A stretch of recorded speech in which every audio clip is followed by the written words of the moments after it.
जोहार, जय मूल निवासी। मैं रविंद्रा ने और आप देख रहे हैं एमएन टीवी।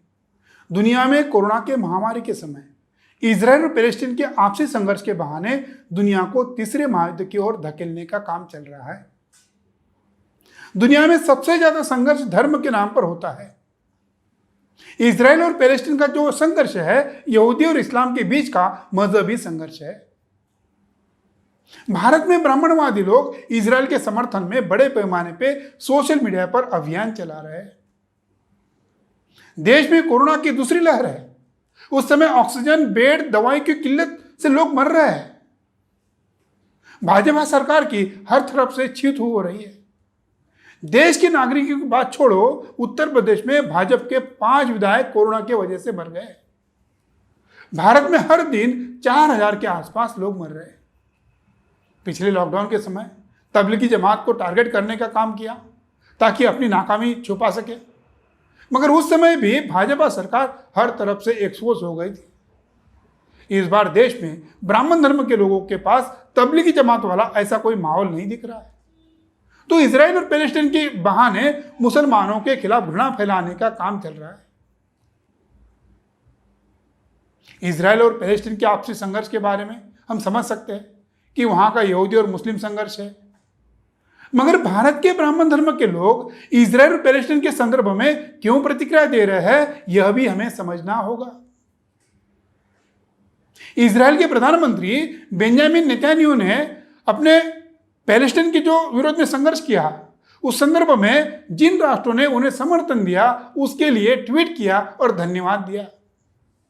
उस ट्वीट में सभी राष्ट्रों के झंडे भी रखे, उसमें कभी भी भारत का झंडा नहीं रखा है। जो ब्राह्मणवादी लोग इजराइल का समर्थन कर रहे हैं, उनकी अब बड़ी फजीयत हो गई। उस ट्वीट पर भारत के ब्राह्मणों ने कमेंट किया, हम इजराइल के साथ में हैं, हम इजराइल को हमारी मातृभूमि मानते हैं। ब्राह्मण स्वयं कह रहा है कि हम विदेशी है। वैसे अमेरिका के उठावा विश्वविद्यालय के माइकल मामशर, जो बायोटेक्नोलॉजी के डिपार्टमेंट के एचओडी थे, उन्होंने रिसर्च किया था कि भारत का ब्राह्मण यूरेशिया प्रांत में मोरुआ समूह का है। रशिया के पास काला सागर नामक एरिया में एक्सीमोजी भौगोलिक क्षेत्र से मोरू नामक का जो डीएनए है भारत के ब्राह्मणों से जुड़ता है। ब्राह्मण इजराइल को अपनी मातृभूमि कह के यहूदियों के साथ क्या रिश्ता है वो स्वयं कबूल कर रहा है।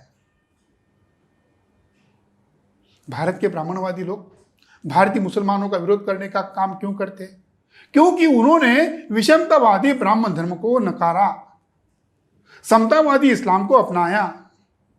यहूदी धर्म में जो बाइबल, जो ओल्ड टेस्टामेंट है, उस पे चलता है। यहूदी धर्म भी गैर बराबरी पे विश्वास करता है, अपने वर्ण वर्चस्ववादी भावना रखे हुए है।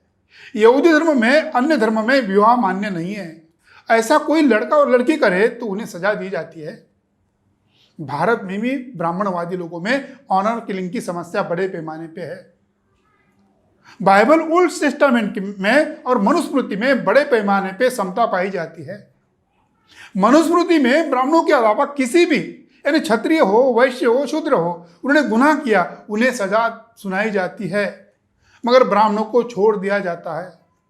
इस इजराइल में जो धर्म ग्रंथ है, जो ओल्ड टेस्टामेंट है, यहूदियों के संदर्भ में वही धार्मिक न्याय है।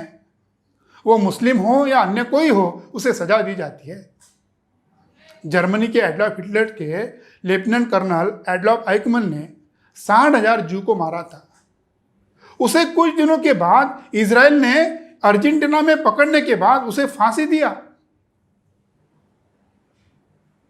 कहा जाता है कि यहूदियों के 12-13 कबीले थे।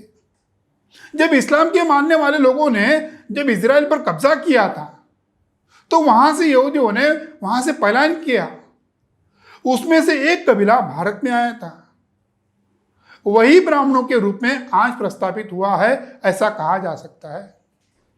यहूदियों की खासियत है, वो जहां पर जाते हैं, माइग्रेट होकर जाते हैं, वहां पर अपनी जमीन खरीदते हैं।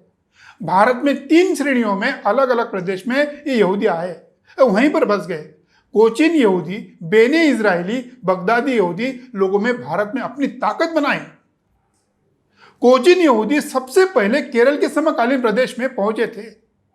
यरूशलेम में इस्लामिक संघर्ष में पहला उनका जो प्रार्थना स्थल है नष्ट होने के बाद वहां से निकले। केरल के चेरा वंश के शासक चेरामन पेरुमल ने उनका स्वागत किया था और वहीं पे बस गए। बेने इज़राइल महाराष्ट्र के कोकण के आसपास 1600-1800 साल के पहले आए थे। उन्होंने बॉम्बे के पास यानी आज के मुंबई के पास नौगांव में अपनी शरण ली। इजरायली इतिहासकारों ने चित्पावन ब्राह्मण और इन यहूदियों में बड़ी समानता बताई। इसका मतलब उन्होंने एक बताया है। तीसरे यहूदी बगदादी कलकत्ता, मुंबई, रंगून यानी यहाँ पे बड़े पैमाने पे उद्यमी बने, उद्योग किए। उन्होंने स्कूलों, बाजार, अस्पताल, धर्मशाला, लाइब्रेरी का निर्माण किया। यहूदी धर्म के अफीम के सबसे बड़े व्यापारी सर डेविड ससुन ने इन्होंने पुणे में 1867 में 1500 बेड वाला ससुन हॉस्पिटल बनाया। आज उसे सरकारी अस्पताल में बदलाव किया गया है। मुंबई में सबसे बड़ी जो लाइब्रेरी है सर डेविड ससुन के पुत्र अल्बर्ट ससुन ने बनाई। यह लाइब्रेरी आज भी काला घोड़ा एडमिनिस्ट्रेशन कॉलेज के पास है।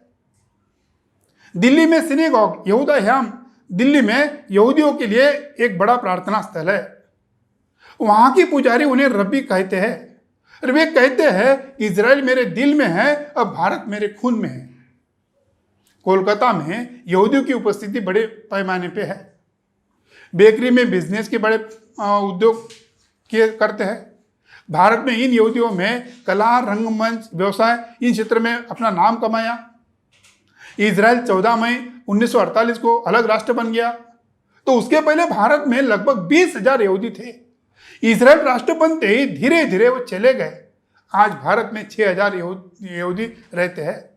महाराष्ट्र के जो यहूदी आज भी इजराइल में जाने के बाद मराठी में बात करते हैं, महाराष्ट्रीयन पहराव करते हैं, शादियों में मंगलसूत्र धारण करते हैं।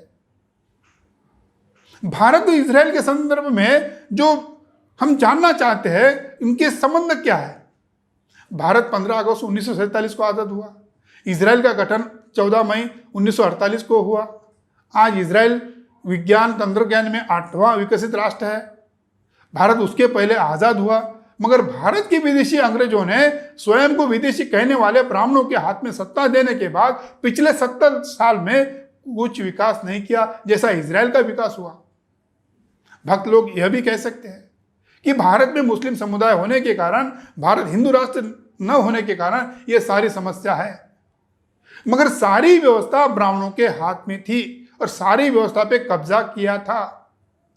नेपाल हिंदू राष्ट्र है तो नेपाल की हालत क्या है यह सारी दुनिया जानती है।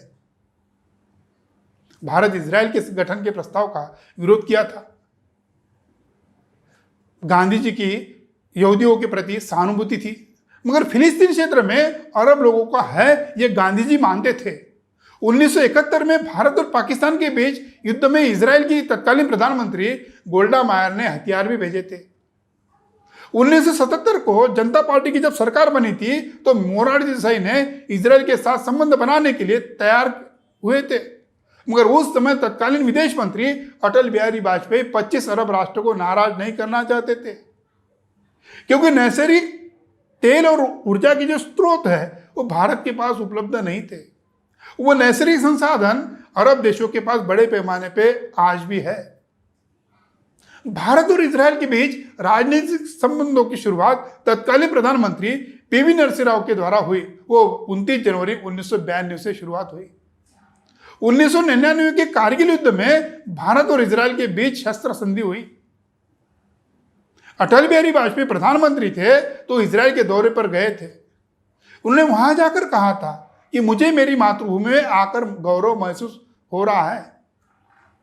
अटल बिहारी वाजपेयी की सरकार के समय 2003 में पहली बार इजराइल के प्रधानमंत्री अरियल शेरोन भारत में आए थे। 2004 में तत्कालीन प्रधानमंत्री मनमोहन सिंह के समय इजराइल के प्रति भारत का रुख फिर से संतुलित हो गया। अभी नरेंद्र मोदी अरब देशों में दौरा करते हैं और इजराइल का भी दौरा करते हैं। अरब देशों के पास तेल और ऊर्जा के स्रोत है। भले ही वैकल्पिक स्रोत अभी निर्माण हुए हैं, मगर फिर भी भारत में उसकी आवश्यकता आज भी है। कोरोना के दूसरी लहर के समय इन्हीं अरब देशों ने बड़े पैमाने पे मदद की। 80 मीट्रिक टन ऑक्सीजन सऊदी अरब ने भारत को दिया। भारत आज भी इजराइल या पैलेस्टीन के संघर्ष में किसी एक देश का समर्थन नहीं कर सकता है। इसलिए भारत ने तटस्थता की भूमिका लिया है। इसलिए भारत इस संघर्ष में अपनी भूमिका बता रहा है। फिर भी भाजपा के भक्तों में इजराइल के समर्थन में बिना मांगे समर्थन करने की होड़ लगी है। उन्हें अपनी मातृभूमि की याद आती है। हिंदी फिल्मों में एक पुराने जमाने की एक एक्ट्रेस थी नादिरा, वो जू थी यानी यहूदी धर्म की थी। उसका एक गाना था, मुड़मुड़ के ना देख मुड़मुड़ के, मुड़मुड़ के ना देख मुड़मुड़ के। भारत के ब्राह्मण आज भी अपनी मातृभूमि की तरफ यानी इजराइल की तरफ मुड़मुड़ के देख रहे हैं और उनकी मुड़मुड़ के देखने की आदत अभी तक नहीं गई है। आज के लिए इतना ही। सभी दर्शकों को धन्यवाद।